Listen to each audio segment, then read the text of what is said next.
Praey for the Gods is a game that instantly and unavoidably evokes comparison with Shadow of the Colossus. What else could you expect from a game with a minimalistic narrative, where the hero defeats gigantic creatures by climbing them? Despite the obvious parallel, Praey for the Gods is its own game, and one that came loaded with so much potential. The question is, did it live up to that? And should you spend your time and money on it?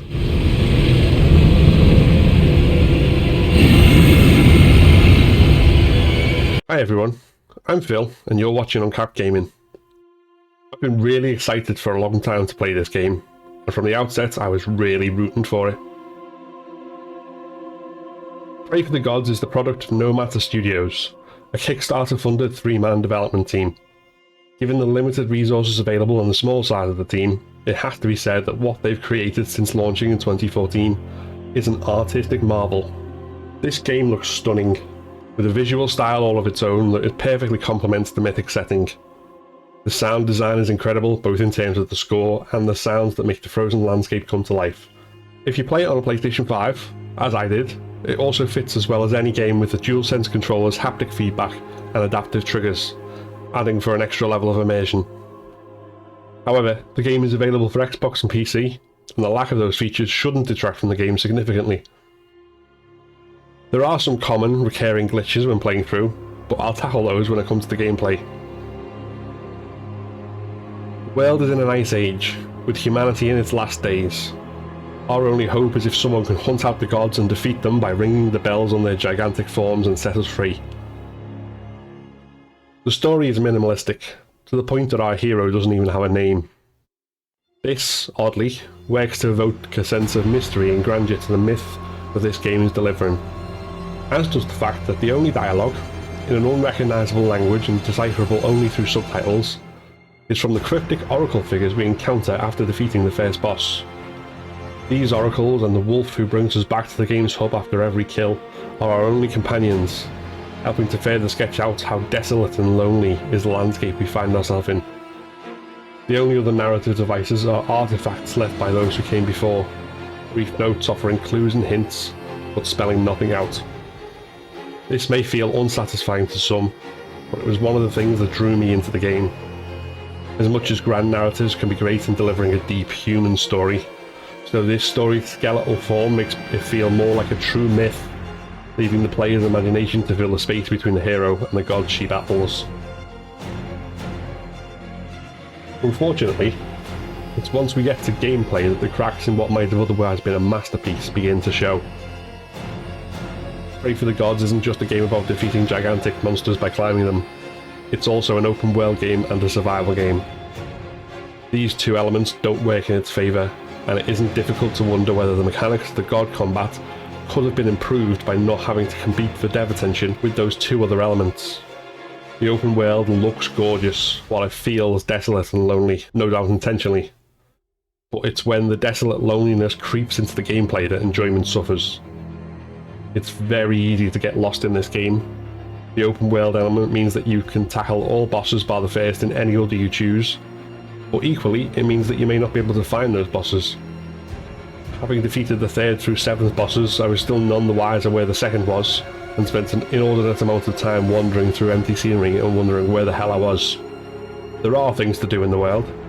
Enemies will pop up for you to fight, and you can scavenge resources, hunt and craft. But combat is clunky, coming down mostly to hoping you can spam attack enough times to kill an enemy before one of their hits leaves you close to death. More often than not, you still take a hit, and recovery eats up the resources you might have gained. It's also worth noting that all of your weapons are remarkably fragile, and will break if used too much. This serves only to further disincentivize combat. It's generally better to run away and hope for the best. You won't be able to run far though, as the game's survival mechanics include stamina, and not all that much of it. Jumping, climbing, running, and holding onto your sailcloth to float across the horizon all use stamina up remarkably fast, threatening you with long, painful falls. This system prevents interesting combat by combining these abilities, while the lack of fast travel only further highlights the problems of the stamina mechanic. Both the stamina and the weapon fragility make this game comparable to Breath of the Wild, though it must be said that none of the praise heaped on Breath of the Wild is as a result of those systems. The survival mechanics see you having to manage not just health and stamina, but also body heat, hunger and exhaustion.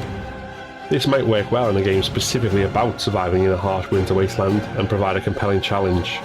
However, in a game about climbing giant gods, it mostly serves to add frustration and tedium to the game's main event. Boss fights feel genuinely epic, because the thing you're fighting towers over you and you have to work out how to climb and defeat it, often by solving environmental puzzles within a huge arena. The concept is hugely appealing. What works against it are the survival mechanics, the clunkiness of the controls, and the general weakness of your character. If you need to climb onto a boss from its feet, and expect to spend most of your time in falling over animations, with the smallest steps by the gods knocking you over as readily as the deliberate stomps do. And of course you can't sprint in at the right moment, as that uses up precious stamina you need to climb. If you need to climb, jump and run between different parts of the boss's body, expect to fall off more often than not because your character inexplicably climbs or jumps the wrong way because of the most discreet shifts in the god's position. And if the god is throwing giant projectiles at you that it's near impossible to dodge due to stamina limitations combined with scale, then expect the animation for falling over and recovering to end just as the second wave hits you in the face. When this stuff doesn't feel cheap, it does feel like the survival mechanics are actively working against the combat mechanics. All of which is only underlined when, between these big set-piece encounters, you spend ridiculous amounts of time lost in the snow, taking damage from the cold, but having to keep going until you're somewhere else because lighting a fire would restore very little heat and be almost immediately undone by continuing to move forward. And that's on normal difficulty where the cold can't actually kill you. On the subject of difficulty, Praey for the Gods has two ways to adjust the challenge in a game. One is the standard choice between difficulties, in this case easy, normal, hard and legendary. This affects the amount of damage done by enemies, whether damage done by cold will kill you or just completely deplete your health, whether you drown if you run out of stamina while swimming, and whether your health regenerates. The other is the choice between story, boost and survival mode. In survival mode, your hunger and exhaustion can negatively affect your stamina regeneration, and cold resistance will deplete out of storms as well as in them, and only regenerate with a heat source. Boost mode reduces the negative effect of survival mode, while story mode eliminates that aspect altogether. This allows for the player to customise their experience to a greater degree than a simple difficulty slider, which is a positive. And though there aren't the same range of options for accessibility as in bigger games with bigger teams and budget, for those very reasons, it is welcome that the devs have at least added in some options in this area. Praey for the Gods feels like two separate games in conflict with each other. Had we gotten a more linear game, which progressed you through specific levels to a boss at the end, it could have kept that narrative feeling of the environment's size and emptiness without thrusting that up on the gameplay. Removing the survival mechanics, or paring them back significantly, would have made it feel less like the game wanted to frustrate the enjoyment of its own main selling point. This character climbs and traverses like Lara Croft and Aloy, both of whom would be significantly less fun with a tiny stamina meter holding them back. Polishing the combat would have also made the moments between bosses feel more fun. Parrying, light and heavy attacks, and a bow better suited for speed and precision would have all helped massively here. All of which is a long-winded way of saying that Praey for the Gods came with an awful lot of potential and didn't really live up to it. It was far from terrible, and had some truly inspired set pieces and moments, but also seemed determined to undo those with mechanical frustration. Overall, I would say, give it a go, but don't set your expectations too high. Give this video a like if you enjoyed it. If you've played Praey for the Gods, then let us know in the comments what you thought of it. Do you agree with our verdict, or did you reach a different conclusion? We post videos every week about all things gaming, and host a weekly podcast to air our unprofessional opinions on the subject, so don't forget to subscribe to make sure that you never miss out. See you next time.